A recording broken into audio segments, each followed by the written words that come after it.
let's start from the strategy intent perspective, right? So before the competition started, what approach do you choose, right? Do you choose an aggressive approach, a balanced approach, or a defensive approach, right? And why do you choose that approach? I started off with like a more conservative approach. When I checked the leaderboard, I realized that actually I think the top 3 places, I could try for those lah. So I went more aggressive nearing the end. And I think early on, it was stuck quite a bit. So I think I could afford to open slightly more trade sets in the middle to scalp a little bit. Not a strict strategy. I just follow some recommended setting. And since it's running okay, so I try not to make any changes. Yeah. So keep it when things are running well, just leave it. The settings I use is quite similar to what I did the last competition. Then some more is like this competition I start a bit slightly late because of due to that week I went for holidays, so my board does not start. So when I start the board, I try a little bit aggressive towards there. Then since then I never reduce down the lot size because I see the count still okay, so I just leave it there until now. Myself, I also started slow, but then when I seen that the market was moving pretty well, just turn on a bit my power.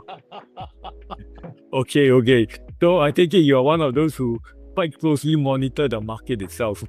Yes, I do. Okay, very good. Okay, thank you, Edwin. So this question is around protection, right? So what was one protection or risk control, right, that you guys put in place, right? And during the course of this competition, you are glad you actually did it. When the market seemed to be ranging, I would turn the initial lot size to 0 to try and bring down the number of trade sets.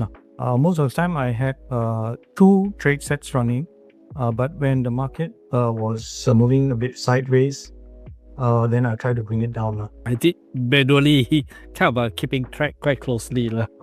So it's still within the kind of the risk level, the risk range. So I just leave it. So it's sort of manually monitored. Okay. So you monitor it, but nothing was out of the ordinary that you need to take action. Any action. Yeah, okay, got it. Okay, good. Was there a moment in time, right, when you wanted to make some changes, or was there some mistakes you made, then you quickly reverted back? Was there any of those, incidences or moments? For me, I just played around a little bit with the trade gap, and I think just time when I was on the trade sets that's all. Okay, so you did sort of like physically monitor and sort of decide whether to turn on more or less of the trade sets essentially. I try not to open up the trade sets when they are within the same range as my existing trades. So I have some that will close at a certain point time. Can you share, right, what is the one mistake beginners must avoid when running these bots? I mean, my experience not so much on this competition. It's more of my prior when I first started using auto trading, where kind of didn't monitor, where the thing just built up, the trade just built up and just broke the account. Yeah. So I think we still need some monitoring.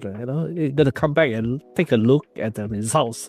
Despite it might be everything managed by the system, I think there's some intervention might still be needed manually. Yeah. I think generally across the board, that's what most of us who are playing the bots realize, right? That while the bots can do their job, you still need to monitor sometimes to see whether they're still on the right track. Yeah. I would say like risk management depend on how much capital you have, then you open how many trade.